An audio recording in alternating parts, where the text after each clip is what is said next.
नमस्कार दोस्तों, मैं ज्योतिष आचार्य वासुदेव मिश्रा आपका अपने चैनल एस्ट्रो मास्टर वासु में हार्दिक अभिनंदन करता हूं। दोस्तों, आज का यह ज्योतिष का कार्यक्रम आप लोगों के लिए यानी कि कर्क राशि वालों के लिए बड़ा ही महत्वपूर्ण और ख़ास कार्यक्रम साबित होगा।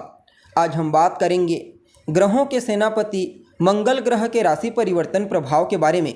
जी हाँ, सेनापति मंगल बीते 20 अक्टूबर 2024 की दोपहर 11:38 पर अपनी वर्तमान शत्रु राशि मिथुन राशि को छोड़कर अपनी नीच राशि अर्थात आपकी राशि कर्क राशि में प्रवेश कर चुके हैं और आने वाले साल 2025 के जून महीने की 7 तारीख तक अर्थात 7 जून 2025 तक इसी राशि में रहते हुए आपको प्रभावित करेंगे। फिर सिंह राशि में इनका गोचर होगा। तो ऐसे में आप सभी कर्क राशि के जातकों के लिए सेनापति मंगल का आपकी राशि से गोचर करना क्या प्रभाव लेकर के आया है, कहाँ कहाँ पर मंगल आपको सकारात्मक रूप से परिणाम प्रदान करेंगे, तो कहाँ कहाँ पर आपको सावधानी बरतनी होगी। साथ ही साथ मंगल ग्रह के इस गोचर प्रभाव को बेहतर बनाने के लिए क्या उपाय आप कर सकते हैं, सभी बातें विस्तार के साथ आपको बताएंगे। इसलिए कार्यक्रम में लास्ट तक बने रहिए। और अगर आप अपनी जन्म कुंडली पर हमसे परामर्श लेना चाहते हैं तो आपको हमारा कॉन्टैक्ट नंबर स्क्रीन पर और डिस्क्रिप्शन बॉक्स में मिल जाएगा, जहां से आप या तो व्हाट्सएप के माध्यम से या फिर डायरेक्ट फ़ोन कॉल के थ्रू अपॉइंटमेंट लेकर अपनी जन्म कुंडली का बड़ी बारीकी के साथ अध्ययन करवा सकते हैं एक एक टॉपिक का।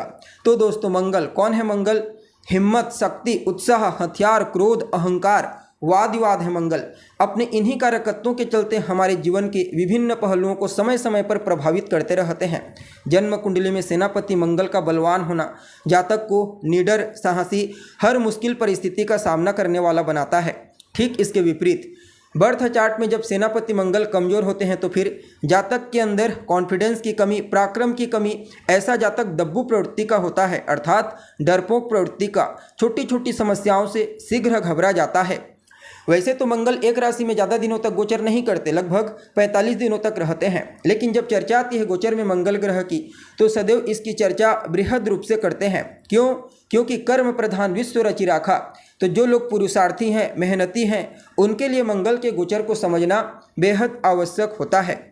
अब देखिए, यह जो गोचर है ना दोस्तों मंगल का, यह 45 दिनों का नहीं बल्कि 231 दिनों का होगा। आपकी राशि के ऊपर से 231 दिनों तक गोचर करेंगे मंगल। तो वैसे तो मंगल आपके लिए एक योग कारक ग्रह होते हैं, सर्वाधिक योग कारक ग्रह आपके 5वें घर और 10वें घर के स्वामी बनते हैं, अर्थात आपकी बुद्धिमत्ता, आपकी शिक्षा के साथ साथ आपके कर्म को कंट्रोल करने वाले ग्रह, और उनका गोचर आपके फर्स्ट हाउस से हो रहा है। तो यह गोचर भले ही नीच राशि में गोचर कर रहे हैं मंगल, बट बड़ा ही अद्भुत रहने वाला है। सबसे पहले तो इस गोचर काल के दरमियान आपकी पर्सनैलिटी को निखारने का प्रयास करेंगे। नीच के हैं इसलिए थोड़ा बहुत स्वास्थ्य से संबंधित समस्या दे सकते हैं, लेकिन पहले स्वास्थ्य से संबंधित कोई समस्या थी तो उसे दूर कर देंगे। समाज में आपके मान सम्मान, पद प्रतिष्ठा, आपकी प्रसिद्धि में विशेष रूप से वृद्धि करते हुए नजर आएंगे। जिस भी फील्ड में आप कार्यरत हैं, सफलता प्राप्त करने के लिए आप संघर्षशील हैं, तो समझ लीजिए आने वाले 231 दिनों तक सेनापति मंगल का विशेष वरदान आपको प्राप्त होगा। इसके अलावा सेनापति मंगल आपके लिए पंचम और कर्म भाव के स्वामी बनकर के फर्स्ट हाउस में हैं, तो आपके व्यक्तित्व में कर्म और पंचम भाव से संबंधित चीज़ों का जो शौक होगा वह कुछ ज़्यादा ही मात्रा में होगा। जैसे कि इस आने वाले 231 दिनों तक सबसे ज़्यादा समय आपका कर्म क्षेत्र में व्यतीत होगा, और अगर आप एक विद्यार्थी हैं तो पढ़ाई लिखाई में विशेष ध्यान केंद्रित करने का मौका मिलेगा। कोई प्रतियोगी परीक्षा है, कंपटीशन एग्जाम, तो वहाँ पर मंगल की कृपा आपको ज़बरदस्त सफलता प्रदायक साबित होगी। अब देखिए, मंगल के पास 3 विशेष दृष्टियां हैं, चौथी दृष्टि, 7वीं दृष्टि और 8वीं दृष्टि। अब आपके फर्स्ट हाउस में है तो इनकी चौथी दृष्टि आपके चतुर्थ भाव, 7वीं दृष्टि 7वें भाव और 8वीं दृष्टि 8वें भाव को प्रभावित कर रही है। चौथी दृष्टि के परिणाम स्वरूप भौतिक सुख सुविधाओं में वृद्धि करते हुए नजर आएंगे। भूमि, भवन, मकान, वाहन, इनसे संबंधित कार्यों में आपको लाभ मिलेगा। हालांकि नीच के हैं इसलिए थोड़ा बहुत नुकसान भी हो सकता है। लेकिन लाभ के भी कुछ अच्छे अवसर आपको अवश्य प्राप्त होंगे। एक और नकारात्मक प्रभाव क्या है, तो चतुर्थ स्थान रिश्तों में आपके माता का प्रतिनिधित्व करता स्थान है। तो माता के साथ तालमेल में कमी, वैचारिक मतभेद उत्पन्न होना, उनके स्वास्थ्य पर इस गोचर का प्रतिकूल प्रभाव पड़ना, ये चीज़ देखने को मिलेगी। और अगर आप राजनीति से जुड़े हुए हैं तो भी आपको थोड़ा सावधान रहना चाहिए। आपके साथ जो काम करने वाले लोग हैं उनसे ही आपको कुछ मामलों में नुकसान हो सकता है। बाकी मंगल की जो 7वीं दृष्टि है वह आपके व्यापार को लाभ दिलाएगी।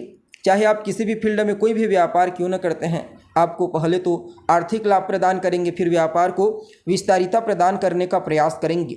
लेकिन जीवन साथी के साथ भी अनबन हो सकती है, वैचारिक मतभेद उत्पन्न होने की प्रबल संभावना नजर आ रही है, तो इस बात का ध्यान रखें। हालांकि उनका सहयोग आपको मिलेगा, और अगर आप पार्टनरशिप में कोई व्यापार करते हैं तो भी पार्टनर के साथ वाद विवाद करने से आपको बचना चाहिए। बाकी मंगल की जो 8वीं दृष्टि है वह आपको आकस्मिक रूप से लाभ प्रदान करेगी, और वहाँ पर अभी शनि भी हैं तो उनके साथ षडाष्टक योग बनेगा। तो थोड़ा सा आपको वाहन चलाते समय सावधानी बरतनी होगी, छोटी मोटी चोट चपेट की घटना भी ये दे सकते हैं। बाकी धार्मिक क्रियाकलाप, पूजा पाठ, अध्यात्म के क्षेत्र में आपकी रुचि को विशेष रूप से जागृत कर देंगे। अभी तक जो राहु के प्रभाव से बिल्कुल माइनस हो गया था वह मंगल और शनि के षडाष्टक योग से एक्टिव हो जाएगा।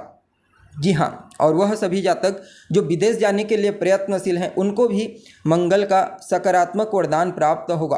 कुल मिलाकर के देखा जाए तो आप सभी कर्क राशि के जातकों के लिए सेनापति मंगल का अपनी नीच राशि में गोचर करना आपकी राशि में बढ़िया रहेगा इस गोचर काल को और बेहतर बनाने के लिए, क्योंकि अभी शनि की ढैया भी आपके लिए एक्टिव है। शनि आपके 8वें स्थान में रहते हुए जहाँ एक तरफ आपकी जीवन में एफर्ट को, संघर्ष को बढ़ाए हुए हैं, तो वहीं दूसरी तरफ मानसिक टेंशन, तनाव, ये सब चीज़ें टॉक्सिक की तरह आपकी अंदर कार्य कर रही हैं।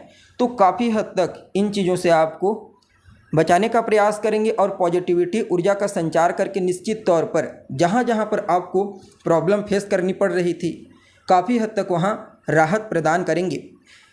इस समय हनुमान जी की शरण में बने रहिए। मंगलवार के दिन उनके मंदिर में जाइए, उनका दर्शन कीजिए, उनकी आराधना कीजिए। वहीं पर बैठकर हनुमान चालीसा या फिर सुंदरकांड का पाठ करें, यह भी आपके लिए विशेष प्रॉफिटेबल रहेगा। इसके अलावा ओम अंग अंगारकाय नमः इस मंत्र का जाप करना भी आपको लाभ देगा। तो दोस्तों अभी के लिए बस इतना ही। पुनः मुलाकात होगी एक नए और ताज़ा एपिसोड में। तब तक के लिए नमस्कार।